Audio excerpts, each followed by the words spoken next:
Welcome back to the lunch table, food for thought. I'm Nico Blitz. Make sure you hit that subscribe button just right down there, and you know where to find us, man. SoundCloud, Apple Podcast, iHeartRadio app, and also Track Life Radio, man. Shout out to them because they're putting up all our content on their website, trackliferadio.com. Right now, my next guest, R&B singer. I think I discovered her from R&B, so shout out to J-Main one time. Her government name is it, but we will be going by Luvk today. This is public knowledge. You know this is public knowledge. Yeah. No, I'm just fucking. Look, nice to meet you. Nice to meet you. See, now I don't know if I want to call you Luvk the whole time or Ashley. Nah, we'll go by Luvk. Yeah. Only my mama called me Ashley. That's only when you get in trouble or something. Legit. Or like my Grammy. She was like, man, I didn't know he was going to expose me like that. Yeah, they be calling me Ash or Ashley. Don't none of y'all niggas call me that, though. I don't know y'all like that. Hella funny. But yeah, I mean, I think right before we had this conversation recorded on camera, I was telling you that I found your page somewhere on Instagram, right? Yeah. And then Marcus had showed it to me again, and then I had seen your face on J-Main's R&B, so I was like, okay, like that's 3 separate times where I seen her face, so we got to get her on the podcast. Legit. Thanks for having me. You're kind of just all over the place, man. Yeah, I just moved here from New York actually last year. Damn. Again, earlier I was your neighbor. That was the first place that I moved to when I first moved here. So it was like a huge culture shock moving into Luvk Lake. I'm like, bro, all these families and shit.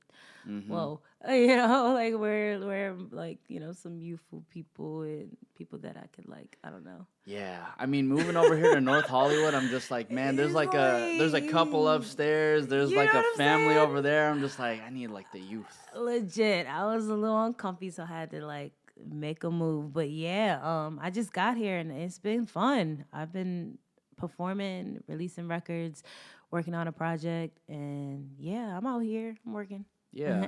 So you said you were up in New York, right? Yeah. Are you from New York? Yeah. Well, I'm from the East Coast. I was born in Connecticut, raised in Virginia at some point in my life, moved back to Connecticut. Then we moved to New York. We were all over the place. Damn. Yeah. So I like to say I'm cultured. I've been out here. Yeah. But Virginia definitely raised me. But like I became who I am in Luvk. I became who I am in New York, Mm-hmm. Like I found myself in New York. So you were Ashley in Virginia, and then you were Luvk in New York. Yeah. And to a certain extent, honestly, Luvk has always been like a nickname that was given. Like my last name is Luckett, Yeah. So everyone in my family is Luvk or has been Luvk at some point in their lives. Like that's everyone's nickname when, growing up, like from adolescence, middle school, high school, everyone shortens it to like Luck or Lucky or Luckett. So I was like, fuck, bro, I have to figure out some kind of way to like be an individual and stand out. So I changed the C to a V. But yeah, everyone's called me that since I was a kid. But I guess in terms of artistry and finding myself and becoming one with myself, that was all in New York. Damn, so then at what age did you end up moving to New York? I was 18 years old. Now, was it for like college? Yeah, well, no. I got a gig on 106 in Park. So I started my first, I guess, introduction to like a professional gig in the music industry. I guess I should say 106 was in Park. That ain't a bad look for your first 106. introduction. That's tight. Yeah, it was cool. I was like super. Honestly, I hadn't moved. Like I had got the gig while I was still living in Connecticut because my people had moved back to Connecticut. So we were like, just going back and forth. It was like, I don't know, 30, 40-minute drive. But as soon as like we could figure it out, like graduated a year early from high school. I was like, bro, I'm out. Like, damn. Well, I went to night school. So you smart. I'm smart. I'm very smart, but I also went to night school to graduate early. But yeah, I eventually made the full move to New York and got the gig on 106, and we played in and out of commercials, like kind of like a house band, like Jimmy Kimmel on the Roots. In a way, it was right before they went off air. You were like performing on 106 in Park. That's tight. Yeah, back in the day. Back. Like right before they went off air. Legit, like 2000, 10, 11 or something like that. So is that you gotta like help me with my memory? Is that like the Big Tigger era, or is that the Bow Wow No, era? that's like Bow Wow. That was like right before they went off air. Okay. Yeah. So it was exciting. Obviously for like a teenager, it was like 17 when I got that gig. Yeah. And for me, I grew up watching it, so I was like, "Oh shit, I'm out of here! Like my career is about to take off." Well, yeah, I mean, for the youngins, I got like, it figured out. Yeah, dude, for the youngins who are listening right now, it's like if you don't know what 106 in Park is, it was literally like the hub for music and like for hip hop and Legit. R&B. Like if you got on there and you were there for like the Freestyle Fridays and all of that, Yeah. like you were the shit. You were the shit. Yeah, no, for sure. It was kind of like what TRL for MTV. Yeah, exactly. Yeah. So it was a good time. So how did you even get that job? Were you just applying? Did somebody No, like... I worked really fucking hard, bro. I was blessed to like figure out who I like what I wanted to do at like a really young age. So like I had the whole momager situation happen. Like my mom and dad would like put me into every, I don't know, like they would enter me into any contests, or they had me on Apollo at like 16. Wow. And yeah, so I had eventually, I was moving around, and I came across a manager that I, was working with back in the day, and he called the writer, Pat Charles. Shout out Pat Charles. He called him Pat Charles to my show. He saw me performing. We were up there like a week later. Whatever. That was like a long time ago, but yeah, that's what got me started. Okay, so then, you said Pat Charles? So Pat Charles basically made the call? Or yeah, well, he was the senior writer of the television show for 106 in Park, and he came to my show, seen me and my band play, and was like, oh, yeah, this is what we need to, I guess, possibly revamp the show. But I mean, it went off air like shortly after that. Shortly after. So we were figuring out ways to kind of like, just revamp. So then your tenure, right? So then your tenure on 106 in Park was like what, a year, if that? If that. Yeah, no, it was like for a few months. Ooh. Honestly, yeah, it was like 6 months. Not that long. Yeah. So, but it was exciting. Like who came through? Mariah came through, Nas came through. Damn. Like the list goes on. So many different folks, but I gained a lot of knowledge from professionally too, because again, I'm a kid at this time, and I'm just excited to be here. And knew nothing about business, knew nothing about the fact that this is a music industry and not just like you're not singing in the backyard anymore. This isn't a contest anymore. Like it was like my first time experiencing, life in a way too. Well, yeah, I so mean, it was cool. As a 17-year-old, you're on national television, meeting people like Mariah Carey, Nas, and you're on like one of the biggest like television platforms too. Yeah. So you're learning like a whole bunch of ins and outs. So what kind of knowledge were you actually learning at 17 years old? Bro, some of the same knowledge that a lot of us learn when we step into like a new job or a whatever field that it is that you're in. Like say you walk in and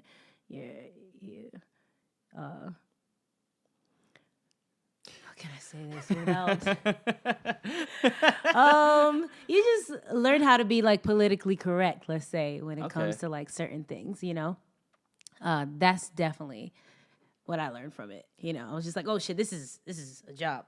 I gotta like be on time and like clock in and play my part and also as like be a musician too.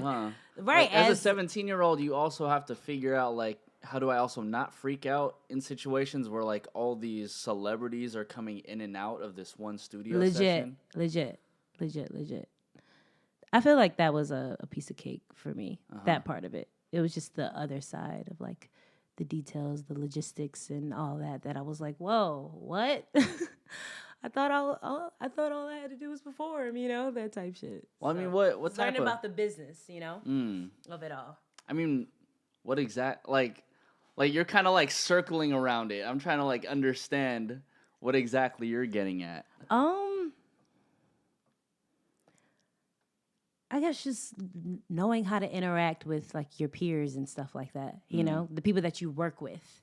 whether it was with the people in my band, it wasn't just me. It was like 4 different personalities that I had to manage and keep everyone together and also perform. And so it was just like teaching me not just about like the art. I had already somewhat mastered that, but just the other side of it, the business side, Gotcha. just managing people that I work with, the people that had just came into my life at that time, whether it was with, the people at BET, all of that. So Yeah. that was a lot to handle in the beginning because my parents at the time they weren't in New York, So I was like pulling up Dolly, Damn, wait. So then even your parents weren't even in New York too. So then you were what, just solo Dolo with your band and like. Yeah, with my band. At times there would be times where we would pull up and it would just be me and my band, and Is then that even like legal? You know what I'm saying? Like, Probably that's not. crazy. In the beginning, it wasn't that way, but we did that shit. My aunt and uncle would come with me sometimes, but yeah. Oh, my fault. My aunt and uncle would come with me at times. But yeah, sometimes we would pull up by ourselves and just do that shit. Yeah. So then, kind of wild. Are you still working with that same band, or have you guys dissipated? Yeah. No, those are homies. They're family, but yeah. So then you do your tenure over at 106 in Park. It comes to an unexpected end, quote unquote. What happens after that for you? After that, I'm relentless. So I just started performing in other places. I started working on like my project. I started writing for other artists. And who are you writing for? Yeah, but that wasn't for me. I was like, I'm stingy. I want my shit. I'm good. So I was just figuring it out. I was super young, bro. I didn't know what the fuck I was doing. I was just performing, So I started. I ran across this dude named Freedom Williams from CNC Music Factory, which is like a 90s group. And so, like, I started touring with them. That was, like, a way for me to, like, pay my bills on the side, like, on some starving artist shit, like, and trying to make my way. You're still 17 or you're 18 at this time? No. This is, like, a couple years down the line. So, yeah, I did that for a bit and took a couple steps backwards and take a few forward. I started investing into myself. I put my project out, got my videos popping, got my name popping in New York. And I was touring overseas, did like a 6-city tour in Australia. And I did like a Pepsi Funk Fest tour. And that caught the attention for, some folks out here, came out here. That shit didn't go through. Then I ended up working with the team that I'm with now.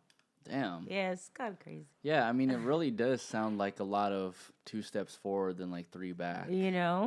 Of thing. But it's that way when you're taking like the narrow path, when you want to be ahead of like your business and you want to be the artist, but you also want to like have your own fucking company and answer your own questions, dot your I's, cross your T's, sign your own checks, So a lot of artists are taking that path too these days, I mean, it sounds like you were it sounds like you had a lot of food on your plate. I did. Essentially. Very young.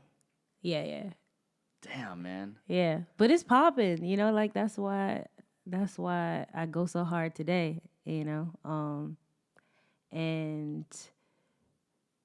without all of that shit, like I would have fell flat on my face when it comes to like the business side of things, because most artists are real stupid when they step out into the music industry. Like all they know is the art, typically, if they don't come from like a business background, like if their mom and dad wasn't teaching this at home, you know what I mean? So it was definitely worth it. I get you, because that's a very easy way for artists to get screwed over. Exactly. Signing the wrong checks and signing the wrong contracts. You know what I mean?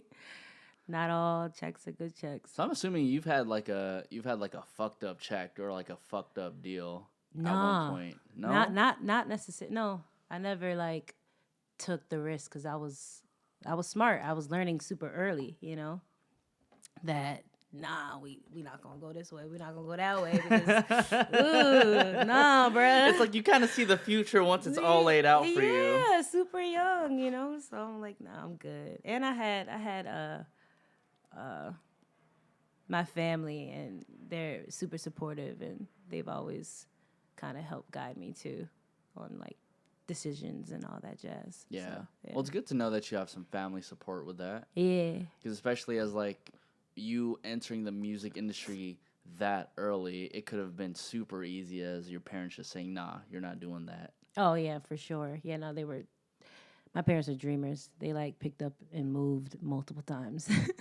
For me, for their dreams, all that jazz. So yeah, I'm lucky. Were your parents born in America? Yeah. Oh, Connecticut. tight. Yeah, they're like high school sweethearts and shit. Shout out Mama Luckett. Damn. Daddy. That's kind of Yeah, cool. yeah, My cute. parents weren't necessarily high school sweethearts. They Nah. were both born in the Philippines. Oh, dope. And so, like, my mom moved out here when she was 5. My dad moved out here when he was, like, 25, 26. So Oh, they wow, met when they were a okay. little bit later. Yeah. And they were literally just neighbors. Oh, Yeah. where? Here? No, in San Francisco. Okay. Yeah, back in San Francisco. And then they kind of just met and everything just Hit it off. happened after that. Right. Shout out to my parents, man. I think they've been together for maybe like 30 years or so. Damn, mine Something too. like that. Oh, crazy. Yeah, they just had their 30th anniversary. That shit is like non-existent these days. So It really is. yeah, shout out to that for sure. What'd you guys do for their 30th anniversary? They went on a trip. Where did they go? They went somewhere, Europe or something. Yeah. Yeah. I I didn't do anything special. I just said, I love you guys. And I sent like Low-key, a I've been really doing that long, shit like, I don't too. know if that's what you're asking. I sent a really long love letter, text message to them, just said, an admiration of like their love and how much they have like fought for each other and for their kids and all that. I did my part. It's 30 years. It was about them. Oh, So, hell yeah. Yeah. Well, I mean, I feel like even reaching like 10 years is even difficult, I think my longest lasting relationship has probably been like 3 years. And that isn't even like that long in the grand scheme of things. Damn. I guess so. Mine too. It felt longer though, just because I didn't get over it. But Yeah. I let that shit linger on. But yeah, 3 years, huh? Me too. Yeah. What's up with that? I don't know, man. I feel like the way our brains are wired, I'm assuming you're a millennial just like myself. Yeah. So I feel like the way our brains are wired is just more like quick, and we have like a way shorter attention span, right? And you can apply that to the way we enjoy music, the way we just look on social media, and we just see like 1 minute videos on Instagram. So our brains are wired to be like 1 minute. Shorter. Right. So like a relationship that would last maybe like 5 years seems like it's lasting forever. Right. Something that feels like it's only been like a month old probably feels like a year to somebody already, and people get tired of it so quickly. Yeah, I guess we do want options. There's a lot of options these days with everything, not just relationships, but everything. So it makes sense. Yeah. I feel like, well, when I actually watched your music video, Which one? You might not know the title, but was it like the most recent one? It was the one in your bio link on your Instagram. Oh, okay, yeah, green and 40. Green. So I clicked on it, right? And then the first thing I noticed was like, why is this video 6 minutes and 42 seconds long? And it was interesting to me because I have time to like actually go into the content, but I was like, there's no way she made a 6 minute song. That's just unheard of nowadays. You know what I mean? And so when I clicked on it, and then the first thing it said it was directed by you, I was like, okay, bet. That means this has like a whole ass storyline. Yeah. Between like the jewels getting lost, you guys trying to figure out where it was, and then like I think you guys had like some ski mask. I was like, oh, like they're trying to rob a jewel from like somewhere or something. Yeah. And I was like, I appreciate this so much because there's a huge risk on making a music video 6 minutes long. Legit. There's a huge risk. Keeping just everyone's attention that long is like, right? Yeah, it's crazy, right? So then why did you even decide to take that risk? Because I guess I had a story to tell. I had 2 records, and I didn't want to put one out without the other. And I definitely wanted to make a visual for both of them also. So again, like I said earlier, like I'm extremely relentless. When I want to do something, I do it, and I'm like, this is what I want to do, and whoever comes across it, and if it touches that person, then fucking awesome. But like, if you can't sit through it, I don't know, bro. That ain't my problem. You know, it's not Yeah. for you. You know what I Yeah. mean? Yeah. Typically, most artists they make their art for the people. I do too, but I'm a little selfish. I do it for me also. You know. So yeah, that's why I did Well, I it. feel like the more artists do things for their fans, like the more draining it is. Yeah, totally. Ultimately, I think that all artists, like essentially, if you call yourself an artist, you're for the world, you're of the world, and whatever you put out there is going to be, you know, there for the world to judge, you know. But at least for me, I just like to take.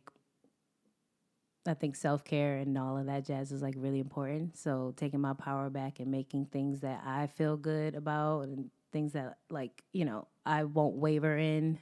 I think that that's like super important, you know, because if you start doing shit for everybody else, that's just not authentic. It's not real, Oh, you hell know, no. and you can get kind of lost within that.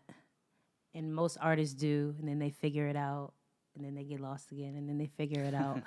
I'm just trying to like Yeah. not. You Well, feel me? I feel like the idea that it's not even an idea; it's a fact. Yeah. That you just like get lost, and then you get to these situations in which you're just like, "Fuck, man, I don't want to do this anymore." And then the next day, you kind of like kick yourself in the ass, like, "Man, why the fuck was I thinking that way just yesterday?" Legit. And it's just the common struggle that all artists have on. I mean, I would want to say a daily basis. It's hard, man. Yeah, it can be. How do you But deal? How do you deal with like self-care? Like, what do you do when you're not just being the artist? bro, I've been going through that a lot these past 3 or 4 years. I wrote a record about it. It's called Influence. I haven't put it out yet. But I think it's called cognitive dissonance, right? So like when you get caught between two worldviews, like once you start working towards, I don't know, bettering yourself, you figure out what your flaws are. You know, if you're a good person, you're gonna try to like fix them up a little bit. You might cover them up for a little bit and find yourself in the same position. So then eventually, like you'll try and find some type of solution, right? So typically people, I don't know, I don't if they're either religious or they look for it through, becoming like a fucking Buddhism. Yeah, Oh my yeah. God, I don't know. I'm Well, not speaking right. you go through like different stages to try to figure out like where you are in life, whether it be like Exactly, through and like Christianity or through like Buddhism. yeah, like they'll tap into anything, these days or whatever works for you. But for me, I just had to like figure that shit out because I found myself like running down the same road over and over, and it was starting to backfire even within my music. It's like if you're not allowing yourself to live at like your fullest potential, like everything around you will not be fake, but it's just it's not real. So I had to take a step back. I had to digress for a bit because I was just like, bro, I'm not inspired anymore. Like, I got to figure out what it is that I want to say and not waver within that shit. Or how I feel about everything, about myself, about my spirituality, all of that. So I did. And after a while, if you're human, right, you spend 22 years of like your life living one way. That's great and all, but you go and do the work, you apply it for about a year. All right, you did that shit, but you also spent 22 years of your life living a certain type of way. So once you get a couple pebbles thrown at you, you might kind of like fall back within, into your comfort zone and going back towards the things that led you down that same path. So these past few years, I found myself like within that and within those walls, like cognitive dissonance, being caught between like two worldviews. You know, what I have like now learned, and also the way that I used to be. You know, so it's been really cool though, because it's like I've gotten some really dope ass records out of it. Mm-hmm. But it's been interesting. It's been an interesting journey. I think most people in their 20s go through this shit though. Oh yeah. Like yeah, I'm just talking about it. No, for real, because trying to figure out a way to like say it without sounding crazy. I have a whole bunch of homies who are like in their 30s, and then they see me stressing out sometimes. Then they're just like, "Man, you're supposed to be stressing out in your 20s. Yeah, because you're supposed to be figuring it out at this time." Legit. Because like I'll complain about like, man, I ain't got the funds to do this, funds to do that. Like, man, people don't make their funds until their 30s. That's true. All right, that's true. Some of us. Yeah, right. Some of us. Yeah. Shout out to the 18-year-olds making hit records. And, they're good for the rest of their lives. All right. But it's a really, I guess it's a really difficult thing to maneuver like while you're going through your 20s, especially if you're not living at home, because you have to deal with like, okay, well, first of all, my family and friends aren't here. Second of all, I gotta find a place where I can actually live in, and like the cost of living isn't too bad. Right. Oh wait, I also have to eat. Right now too, my laundry is just chilling right in there because I'm like, yo, I needed to do laundry because it is what it is, right. And it's like we all go through like these daily struggles, and we really don't know the answer to anything. We kind of just have to like figure it out as time goes on. Yeah, but when you're appointed, the people that are appointed get crushed the most. So, but that's facts. But it's a good thing. Shout out to TD Jakes. Not to get all spiritual on y'all, but like I just came across some shit that. No, go ahead. You good. I'm like cursing. This ain't live on the radio. Right. You good. This will be on the internet. We fine. He said something that I came across a couple months ago. It was just saying like how like when you crushing grapes, like you crush grapes and like it turns into wine, but you gotta like it has to multiply, like over and over. It has to be crushed over and over and over in order for it to be, in order for it to become wine. So it's like. We got to go through this shit in order to like fulfill our purpose. Like it's not your purpose, it's yours, but it's bigger, bro. I get it. Bigger. It's bigger than all of us. So whatever it is that we're going through, like we gotta just stick that shit out and figure it out, bruh. I get it.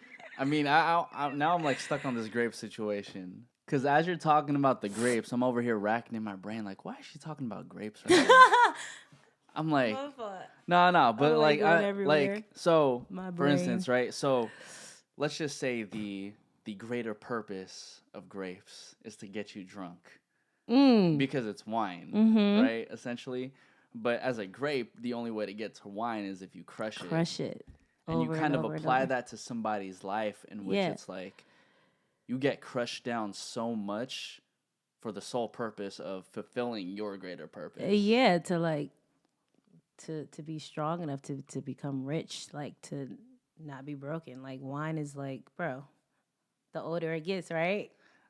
The older it gets. That shit is like wow. Yeah. Dude. I don't know. That's my logic. No, that's some real shit. He literally grazed. He like grazed over that shit. Oh, my fault. He grazed over that shit, and I was like, wait, he should like preach on that a little longer because that was rich, bro. That was that was it right there. Yeah. Yo, that's some real shit. Yeah, whatever. No. What do you mean whatever? Hold on, I gotta write this down because I was like, this is the clip I'm gonna be chopping up for Instagram. That was popping, dude. And it's crazy that you mentioned that quote in particular because throughout the first 30 minutes of this podcast, you were just talking about how you've had to take 2 steps forward and like 3 steps back. And it's kind of like you've learned through situations in which you've had to been crushed. Yeah, legit. On like the business side, for sure. So nowadays, like, where are you in the grand scheme of things? Are you on those 2 steps forward, or are you on the 3 steps back as of right now? Oh no, 2 steps forward. I've figured it out somewhat. Definitely figured it out. I'm I just got the focused. key. Yeah, I've paid my dues. I'm working hard. The music is amazing. The music hasn't. I've been making like dope music to me all my fucking life, but like right now it's so special. And I'm just really excited to release the project that we're working on. But for now, we've just been releasing like 2 records every other month, just to kind of like fill the people out and kind of gear them up for what this overall sound sonically of the project is going to be. So yeah. Well, what makes your music now like that much more special? Because of everything that I was just saying, just my story. Like I now have a story to tell. Before, when you get started like super young, like that's why a lot of like 15, 16, 17-year-old like artists, like they typically don't write for themselves, and they have writers and all that, which is, that's awesome too. I work with other songwriters, but now the things that I'm speaking of on my records, I'm actually like living them instead of just dreaming and being one of those whimsical, crazy artists that's just like like earlier when I was talking in circles and you're trying to catch up with me, but it makes sense in my head, but like it might not make sense to like everyone else, because it wasn't it wasn't necessarily my story. I was like writing about like a lot of other people and all that jazz when I was a kid. So now I have like experiences and things to talk about, and I know what I'm saying. And the music is also the like sonically, the sound is just insane. It's like a hybrid of like hip hop and rock and roll, which has never been done like authentically. There's a lot of like air guitar players out here and like people that are influenced by. Are you actually using like live instrumentation? Oh, Yeah. So it's the real deal over here. yeah. Well, when I was looking at your bio, that was probably one of the most interesting facts that was on there. The fact that you mix up hip hop, R&B, and rock and roll. Yeah. So did you listen to a lot of rock and roll growing up? I did. Like, so I'm classically trained also. Like, did like opera and all that shit. Like, yeah, I was influenced by so many different sounds and people. Growing up.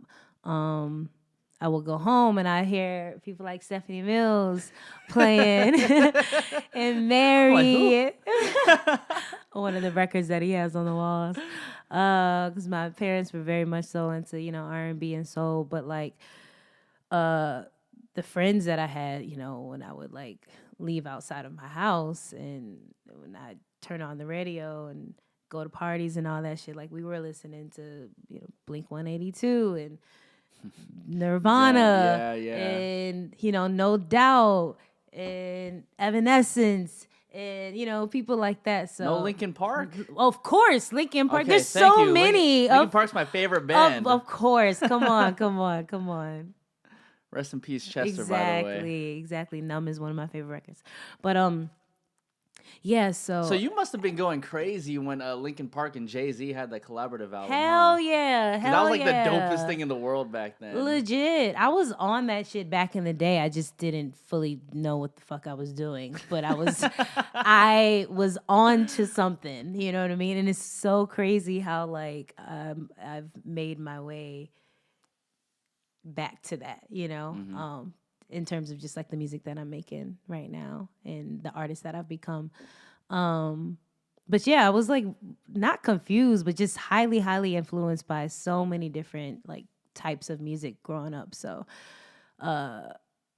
it did take me some time to kind of like figure out, okay, now where do I sit within all of these different sounds, because I am all of it. I grew up in it, you know? Yeah, and then the hardest part at that point is trying to figure out, like, how can I combine everything so it doesn't sound like trash? Exactly. So it doesn't sound like trash. So it doesn't sound like too musical or whatever. Yeah. So, So, let me ask you this. Did your producer have a hard time? Did your no. producer have a hard time trying to figure out your Well, sound? yes, along the way, hell yes, it's been a time, but like I finally found my musical soulmate. Who is it? It's a female actually named Vanessa Michaels. Man, shout out to the women in the world. feel man, the me? music, fucking making it. Shout Fucking out it Vanessa, up. Vanessa Michaels. Yeah, Shout out that's the Vanessa homie. Michaels, man. Vanessa Michaels and Keon Gozi. He's from Toronto. He produces a lot of records for me also. But yeah, like we're cut from the same cloth, and that's really that's like 70% of this shit. You know, you gotta make sure that the people that you're working with, like, you know, sonically understand you and y'all are speaking the same language, you know. So all this time, I'm a Gemini, so I can speak the same language in any room that I go to. But you know, it hardly does it ever happen where I walk into a room and I meet someone and they speak every language that I speak. You know what I mean? Yeah. And that's popping. Well, because you speak two. Well, I Not speak everybody. like, I don't know, like 50 of them shits, 100 of them shits, bro. There be like a million people talking to me at the same time. So. Yeah. So, you know. Figuratively, guys. Over here at the lunch table, right? Like, I'm super big on women in music because I grew up with a lot of women, like, in my household, and I always felt like that was something that I wanted to highlight when it comes to this platform. So you and Vanessa working together, right? How does that make you feel? There's like knowing there's two like powerful women in the booth just making some dope ass shit. We always say to each other, we're like, it's just crazy because they don't even fucking know, bro. They don't know what's about to happen. That's all we say. We just look at each other and just be like Selena. No, we're blessed. We both understand that everything that we've done and worked on along the way has, like, we were preparing for each other for like this moment, you know, to create the music that we're making now, you know, setting the tone for like the next 10 years of music. I feel like that's what we're doing right now. Like when The Weeknd came out, he came out with like, people weren't expecting it. It was a totally different sound. He literally created like the next 10 years of music sonically. Oh, yeah. Drake too. He like totally just shifted the sound of music. Ye did it, you know. Only a few do it. Only a few, but you know, like those three people, like whenever you ask somebody of their influences, like it's usually one of those three people, and it's because, and if that's not the case, then their favorite artist was probably influenced by a Kanye West or a Drake. Legit. I mean, Drake was even influenced by Kanye. Right. So it goes. I mean, like, we all were. He's like, I mean, all of us. Shit. Yeah. Kanye, we love you. Dude, were you able to go to the Sunday service I at wasn't. Coachella? Oh my God, I missed it. I was in the car on the way, chopped. And then I say chopped, like got me chopped. Meaning What like, does that mean? like got me fucked up. Like, Okay. I just always say Is that like a Virginia thing, a New York No, that's thing? just like something that I just That's your started thing. saying. Yeah. That's why I was like, maybe I should. Nah, you Some keep context that to shit. that. That's some dope shit. He doesn't You know got me what chopped. that means. Yeah, I always say that. It's a very clean way, see, because I'm on radio, so it's like It's a a very good way clean to say you for got me me to say you fucked got me up. fucked up. Yeah, perfect. You got me chopped. You got me chopped or just chopped. What was I saying? Yeah, no. So I was on my way down there. But the ticket booth area, like where they give you the credentials, they didn't open until 10. And it started at like 9. 9. Yeah. Yeah, so that sucks. right. So we were like, oh fuck it, we're gonna miss it. So we were gonna get up at like 6 a.m. to like try and make it. But once we found out that like we basically wouldn't, we were like, fuck it. I'm surprised you only tried going on that one Sunday though. You weren't able to. I go was the previous there days? the following week. Well, not the following, the Previous weekend week. prior. And yeah, I performed and whatnot. That was cool. But Oh, you performed at Coachella? well, not at the actual festival, but I did a pool party. Tight. Yeah, for Scam Artist. That was cool. Oh, are you part of Scam Artists too? Yeah, they the homies. That's what's up. Yeah, they've been helping out in terms of like distributing the record and stuff. So shout out Sujit. Shouts out to Scam, man. Shout out They're doing Sujit. dope things. Yeah. But that's cool though. Was that your first time performing, like, I'm just gonna say, at Coachella? Yeah. Yeah, for sure. That was the first time. So yeah, next year would definitely be on Within the the main grounds. stage. Yeah. Fuck yeah. That's what's up. So, Luvk, when can we expect your fusion of a hip hop, R&B, rock and roll album to come out? This summer. Sorry. This summer. No, Yeah. I fuck with you though, because that just tells me you're comfortable. Yeah, I'm a little boy. I'm sorry. But yeah, this summer is what we're prepping for. But Cool. I'll be releasing 2 more records at the end of this month into like June. So we'll be releasing records every other month until like we release the full project. And then are all the got visuals and singles shit. that you released, are they all going to be on your album? Or Probably majority of them, maybe not all of them, and I don't know. We'll have to see. Yeah. What was the name of the album again? I don't know. I have a couple names. Up in the air. You feel me? We got a couple names up in the air. Well, that TBH. To be honest, you know. Okay. So we'll see. You don't have to sprinkle that question in. Just Yeah. I'm working on it. I might call it Influence. I don't know. Ooh. All right. We'll see about that. Yeah. Can't wait to check out quote unquote maybe Influence. Luvk, where can everybody find you? Luvkmusic.com, Luvk music. In Instagram, Luvk Music. It's all the same. So yeah, make sure everybody check out the video though. Link is in my bio, bish. Yeah. Produced and directed by her too, by the way. Yeah. Well, produced actually by Keon. The records? Or are you talking about the video? Oh, okay. Yeah, right. I do my research. This is The Lunch Table. Food for thought. I'm Nico Blitz. Luvk. We are out. Yay!